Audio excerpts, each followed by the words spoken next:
It's on fire. By Bushcraft Hatchet.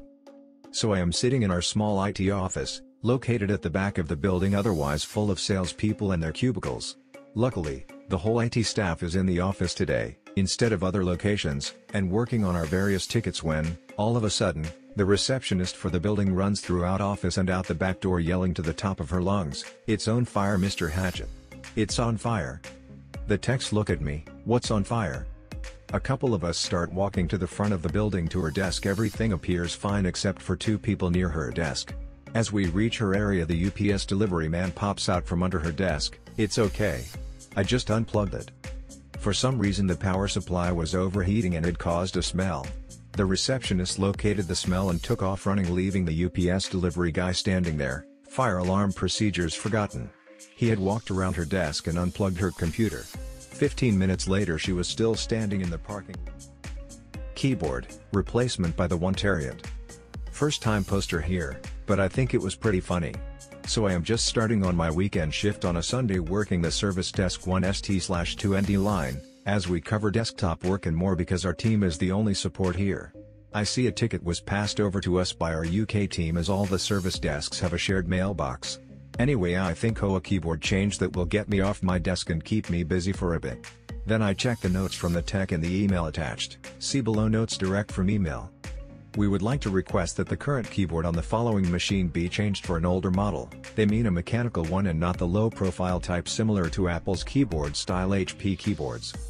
The reason: the current one is one of the newer models and the shine from the ceiling lights reflects of the keyboard and you cannot see what you are typing. Due to this, no one can currently use this machine. I laughed pretty hard after I read it. I went to look at it and I honestly could not see the problem, but just swapped an older model from an almost unused bank of machines to get the ticket closed. Am I just being an butthole, or is that a stupid reason? TLDR. User emailed requesting for an older, mechanical, keyboard because they can't type on the current new slim low profile due to the ceiling lights shining on it and being unable to type. I'm confused by your signature. By IT Freely. Just reminded myself about a funny incident from a few rolls ago, working as sysadmin/tech support for a smallish company. Some of the end users were smart, all were really nice people, sans boss, but that's a whole other plethora of stories. This particular incident took place between myself and assistant to a head honcho. ITF, me. $PA, personal assistant. I don't recall what the whole prompt of support was about, but suffice it to say, it was a back and forth on email about the given topic when the following occurred. ITF answering question and sending email. Ding, reply received. $PA, thanks, anything else they should know about in case? ITF replying back from phone, this time as I'm heading to lunch, sure blah blah / send. Ding. $PA, should I be installing Outlook for Android on my phone? ITF, don't you have an iPhone? $PA, I think so, but why should I install it? ITF, I'm sorry, I am a bit lost, you already have Outlook for iPhone installed. Is someone asking you about the Android version? $PA, you keep telling me to install it. ITF confused. Rereading my emails, oh. No sorry. New phone, that's just the signature it puts on by default, like you're sent from iPhone. $PA, ooh okay. That really confused me.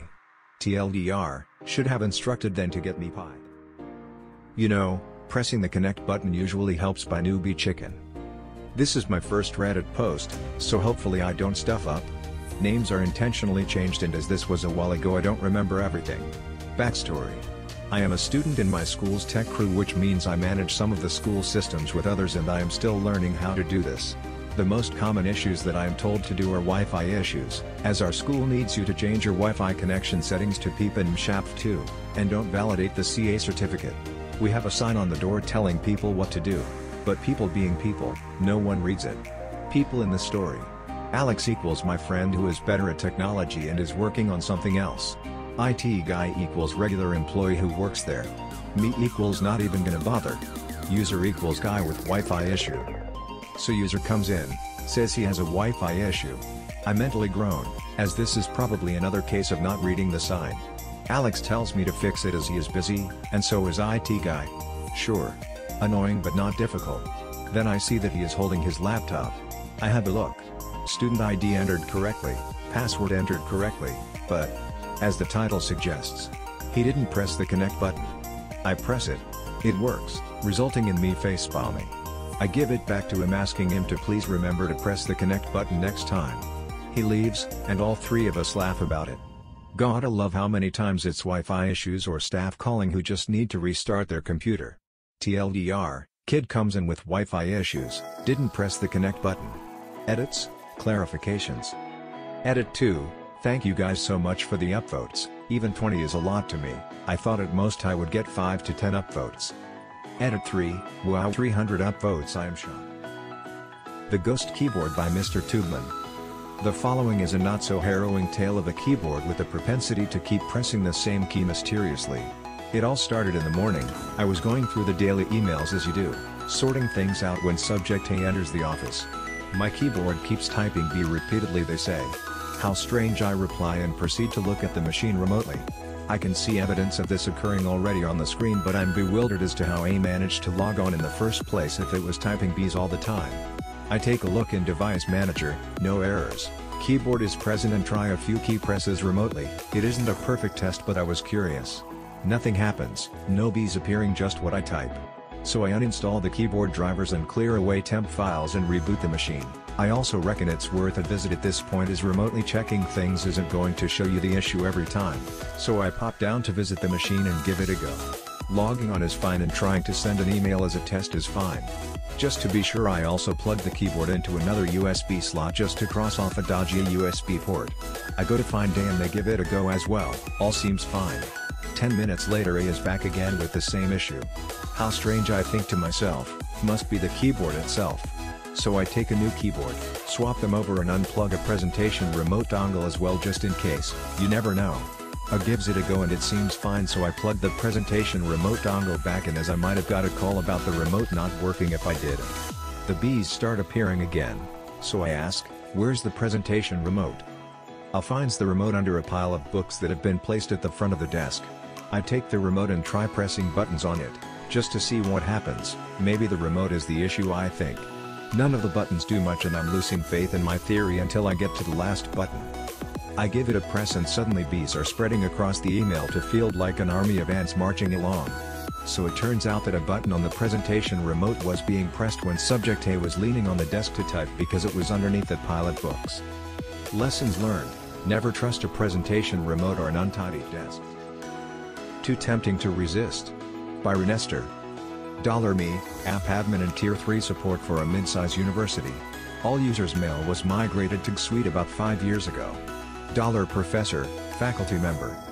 / I get a trouble ticket, the help desk doesn't know what to do with. $Me, hello Professor. $Professor, I understand that you're having an issue with your email account? $Professor, yes, I'd like you to delete it. $Me, delete what? Do you have unwanted messages that you need help cleaning up?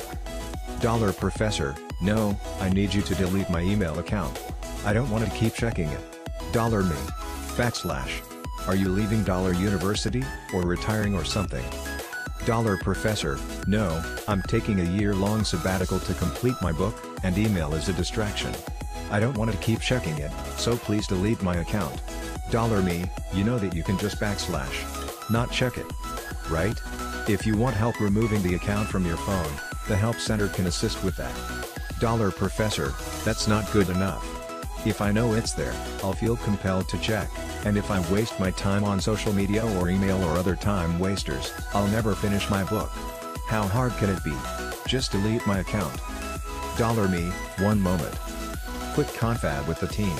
Account provisioning and deprovisioning is automated and based on current status and affiliation. We don't want her to delete the account, it won't get auto-recreated when she comes back. We've never had a request like this. But, we come up with a plan. $Me, okay. $Professor, we'll disable the mail account. Any mail sent to that address will bounce, you're okay with that? When you come back from sabbatical, you'll have to put in another help request for us to unsuspend it, it won't be automatic. Are you okay with all this? $Professor, that sounds fine, this will really help me finish, thank you. / we had to move the account to an OU not managed with our sync with LDAP tool, then suspend it. Never had a user ask for this before or since ! Latici in the Chamber of Sensory Deprivation, Conclusion by Latici. Part 1. Part 2. I wake to sunlight and a hangover. I have made bad decisions. Thankfully, last night me was kind enough to leave a glass of water and more painkillers next to the bed. That bastard didn't take off our shoes or suit though. A shower, fresh clothes, coffee and some hotel biscuits and gravy and I'm approaching humanity again. My scheduled phone call with Skiff's CISO is immediately before my visit there, so I'll take the call from their parking lot. It's a quick ride over to Skiff's offices and I park my bike as far away as possible to prevent people parking around me. I find some very stylish park benches near the entrance and I spend time reviewing emails. And my phone rings. It's Skiff's CISO. I don't know if I want the job, but it's good interview practice. And it's a good way to get useful information about Skiff. After some quick explanation of my background and some having a lawyer in this role would be cool, we dive right in. I talk about how security is both a compliance and sales effort for a company like Skiff. CISO perks up when I describe a proactive approach to explain Skiff's security program, where date of documentation available to current and potential customers match to the level of non-disclosure agreement in the assessor's role. The business people get documents with a different focus than the engineering or compliance people. I can hear them breathing deeply when I discuss a self-service portal approach, with pre-filled common questionnaires. HITRUST CSF Google FSAC and Cloud Security Alliance Cake. Time to disappoint the CISO. Me, I may not meet all your requirements. I'm not familiar with requirements in a top-secret environment. I understand that you'd have to follow NIST 800 to 171 to do federal or DoD, but past that, I'm not sure. CISO, that's not a problem. Me, is that because your classified network is handled by someone else? CISO, laughing, we don't have a classified network. Booz Martin is a defense contractor, but we're not. Me, you're not touching anything that's TS, even peripherally? You're owned by Booz. CISO, we don't see anything that's classified. We have metrics shoot tons of PHI, but the only thing we rely on from Booz is better deals on health insurance and employee benefits. I've been watching people walking into the building. One person who looks like CISO's LinkedIn picture is walking in, having a conversation with some schmuck. I mute my phone, wave and say hi. CISO nods back without a sign of recognition. Me, so just to clarify, I don't need a clearance to take this job? CISO, dear God, no. Do you want a clearance? Me, no. I heard that I needed one to work there and I'd like to avoid one. CISO, haha. I hear that. Look. I enjoyed talking to you and think you'd be a great addition to Skiff. I'll file the paperwork to get you an offer letter pending a background check. I've got to go fight a fire right now. Me, I understand. I'll talk to you later. I walk in a few minutes later and go through the visitor process. I get ushered into a nicer conference room. In attendance is CISO, Stuart, and a 30-something woman with an amorphous title. Stuart looks like I felt this morning. The meeting time starts. I thank everybody for making additional time. Stuart is grumbly, but answers my questions without a fight. They do most everything my client is looking for and is willing to discuss special treatment if necessary. About 20 minutes in, CISO leaves. Woman with amorphous title seamlessly slides into the role of keeping an eye on Stuart. We're done in 2 hours. The woman announces that she'll walk me out. I tell her I need to use the bathroom before I leave and she'll wait for me in the lobby. As I'm packing up, I get Stuart's attention. Me, hey. I imagine you got chewed on pretty good there. Stuart, it's all good. Just freaking with you. Me, CISO sitting in on this? That's not a good sign. I'd have an exit plan. Stuart, nah, I'm solid here. Me, well, you never know. According to LinkedIn, Stuart's now an sick, independent scrutiny consultant. A week later, I get a form letter from Skiff. They aren't moving forward with my candidacy. A few months later, I get to meet Stuart's replacement. According to them, Booz HR were concerned about my litigation history.